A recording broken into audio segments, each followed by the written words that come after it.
जो enthalpy of atomisation है वो डिपेंड करती है इंटरेस्ट ऑफ ओवरलैपिंग पर। और जो इंटरेस्ट ऑफ ओवरलैपिंग है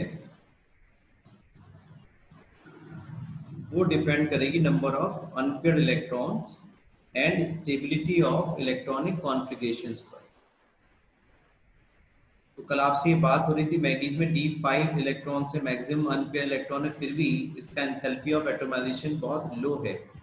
और इसी वजह से जो मेल्टिंग पॉइंट मैग्नीज का है, टेक्नीशियम का है, ये काफ़ी लो रहता है क्योंकि यहाँ पे D5 कॉन्फ़िगरेशन होता है जो कि हाफ फिल्ड है और extra stable.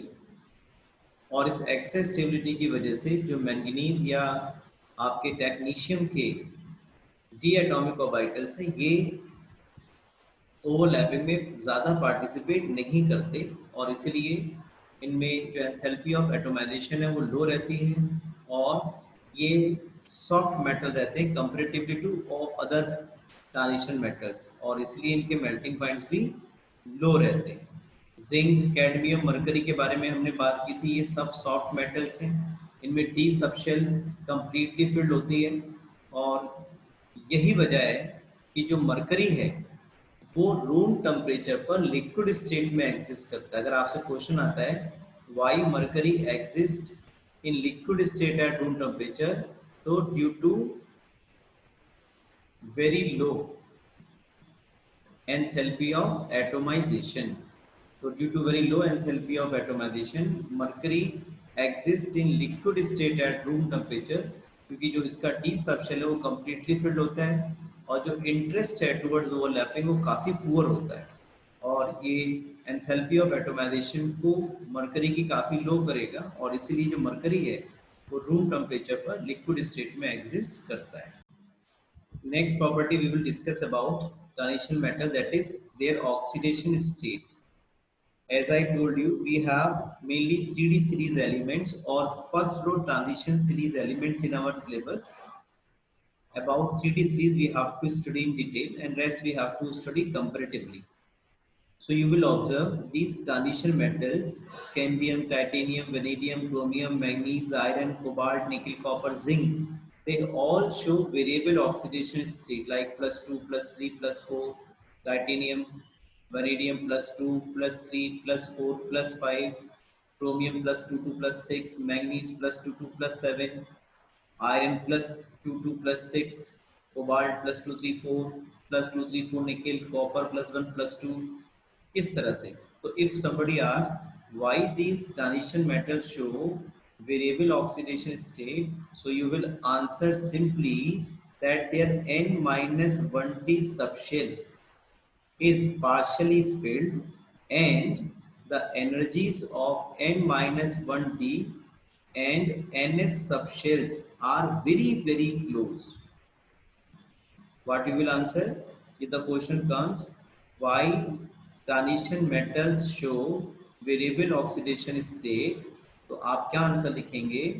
Because they have n-1d subshell partially filled and n-1d and ns subshells are of highly comparable energies. उनकी एनर्जीज बहुत कंपेरेबल होंगी, क्लोज होंगी।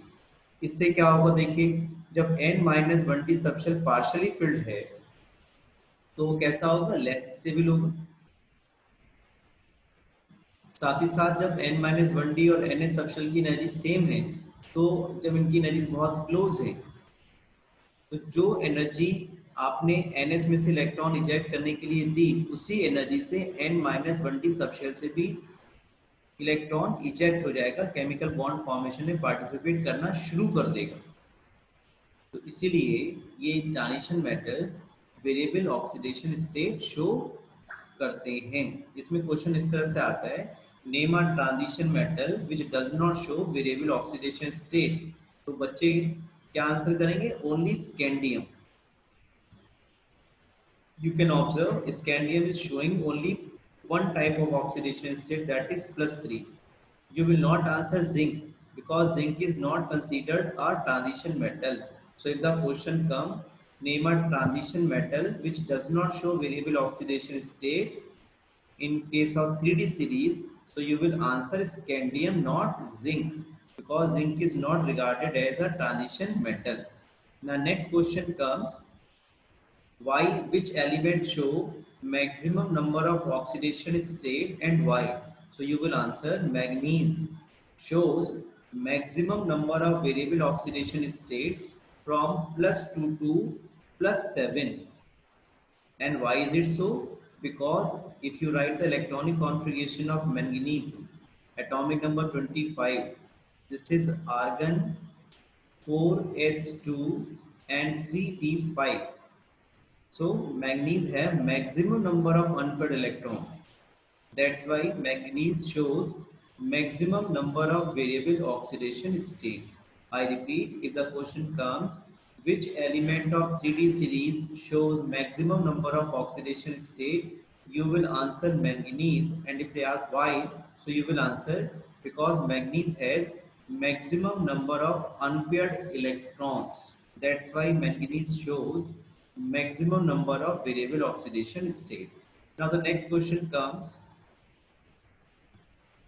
that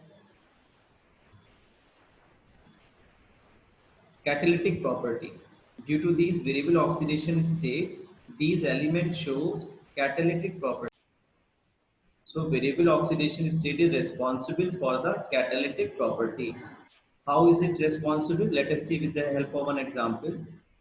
This I negative,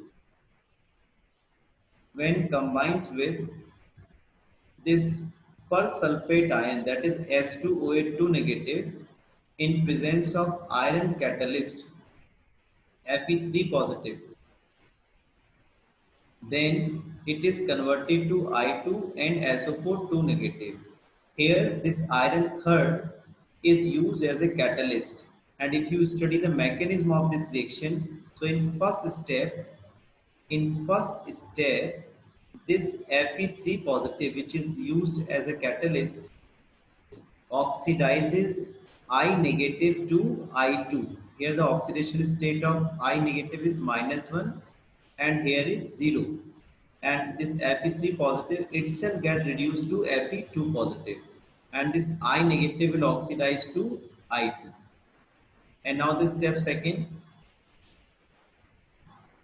In step second, Fe2 positive, ये जो बना है यहाँ पर फर्स्ट स्टेप में, that will reduce S2O4 2 negative to SO4 2 negative and itself get oxidized to Fe3 positive.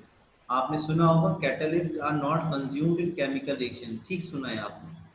ये देखिए आप जो Fe3 positive स्टार्टिंग में आपने यूज किया, same Fe3 positive you will obtain in the last. Meaning to say, this Fe3 positive first itself get reduced to Fe2 positive and oxidizes I negative to I2, and in second step this Fe2 positive get oxidized to Fe3 positive and reduce persulfate ions into sulfate ions. तो देखिए ये कैसे possible हुआ, ये कब possible होगा? ये तभी तो पॉसिबल होगा जब Fe3 पॉजिटिव और Fe2 पॉजिटिव दोनों ऑक्सीडेशन स्टेट शो करे। ये तभी तो पॉसिबल होगा कि Fe3 पॉजिटिव पहले स्टेप में I नेगेटिव को I2 में कन्वर्ट कर पा रहा है और खुद रिड्यूस हो रहा है Fe2 पॉजिटिव में। In second step Fe2 positive S2O2 एक नेगेटिव को रिड्यूस कर रहा है, खुद ऑक्सीडाइज हो रहा है। तो भाई ये जो चेंज इन ऑक्सीडेशन स्टेट है Fe का तभी तो हो पाएगा जब Fe+3 और +2 दोनों टाइप की ऑक्सीडेशन स्टेट शो करे। तो अगर आपसे क्वेश्चन पूछा जाता है why transition metals act as good catalyst, बहुत सीधा सीधा आंसर है because they show variable oxidation states. बस इसके अलावा कुछ नहीं लिखना है। और अगर आप ज्यादा एक्सप्लेन करना चाह रहे हैं तो you can give this example also. For example, iron third catalyzes the reaction between iodide and persulfate ions, and the mechanism of this reaction can support why Fe3 positive act as a catalyst. पहले Fe3 positive Fe2 positive में reduce होगा second step में Fe2 positive, Fe3 positive में oxidise हो जाएगा। तो ये possibility तब है, ये तो तभी होगा ना जब ये दोनों टाइप के ऑक्सीडेशन स्टेट्स को शो कर रहा होगा, राइट, ये तभी पॉसिबल है। तो इस तरह से जो ट्रांजिशन मेटल्स हैं वो अच्छे कैटलिस्ट की तरह काम करते हैं क्योंकि they show variable oxidation states. ठीक है, now we go to the next property. जितने भी आपके ट्रांजिशन मेटल्स हैं ये सभी अच्छे एलॉय बनाते हैं। जैसे ब्रास की बात करें तो कॉपर और जिंक का कॉम्बिनेशन रहेगा, ब्रॉन्ज की बात करें कॉपर और टिन रहेगा, स्टील की बात करें तो आयरन और कार्बन रहेगा। तो इस तरह से जो ट्रांजिशन मेटल्स हैं they are known to form a large number of alloys. Gold के साथ कॉपर को मिक्स कर देते हैं, गोल्ड भी ट्रांजिशन मेटल है और कॉपर भी ट्रांजिशन मेटल है। तो अगर आपसे क्वेश्चन पूछा जाए which factor is responsible for alloy formation in case of transition metals, तो you will answer simply because there metallic radii are almost same. आपने, मैं आपको देखिए फिर से वहीं लेके चलता हूँ जो आपने साइज के बारे में पढ़ा था। मैंने साइज में आपको बताया था, मैंने आपसे कहा भी था ये प्रॉपर्टी हम बाद को यूज करेंगे। मैंने आपको बताया था जितने भी 3D सीरीज के मेंबर्स आपने पढ़े हैं उसमें मिड वे तक साइज डिक्रीज होगा और उसके बाद फिर से बढ़ना शुरू हो जाएगा। और इसी तरह से जो सेकंड और थर्ड सीरीज के एलिमेंट्स हैं उनके साइजेस लगभग लगभग सेम होते हैं। तो यहाँ पर साइज का वेरिएशन आपको बहुत ज़्यादा नहीं दिखाई पड़ेगा। स्कैंडियम से कोबाल्ट की तरफ डिक्रीज फिर इंक्रीज होना शुरू हो गया।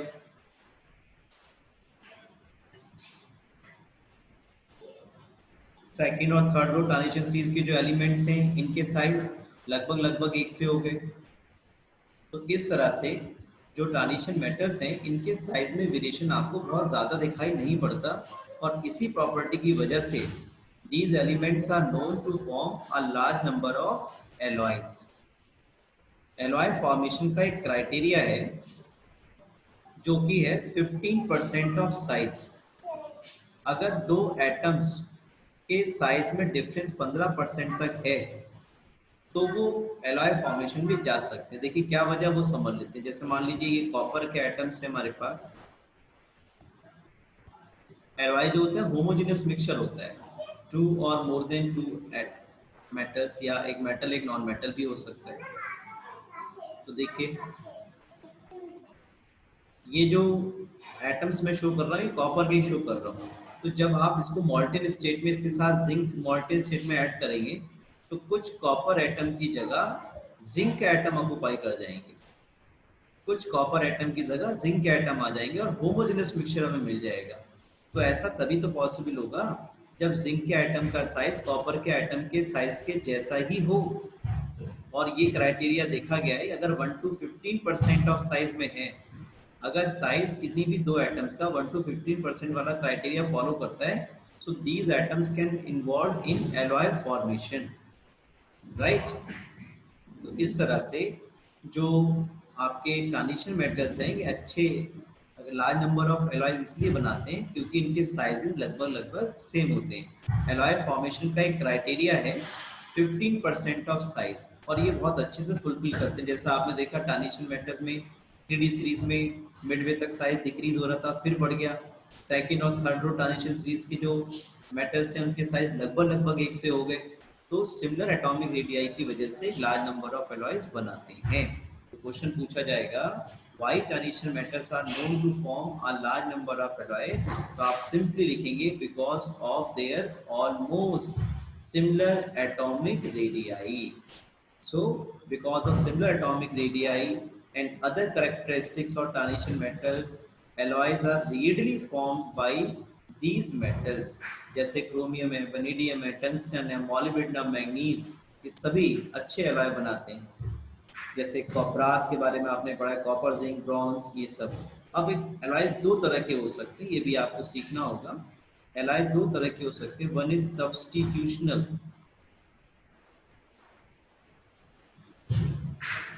सॉलिड्स और एलॉयज।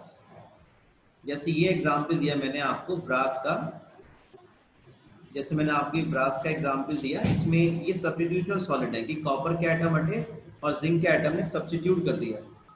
ठीक है, कॉपर के एटम हटे और जिंक के एटम ने इनको सब्स्टिट्यूट कर दिया, तो ये आपके कौन से हो गए? सब्स्टिट्यूशनल सब्स्टिट्यूशनल सॉलिड्स हो गए आपके।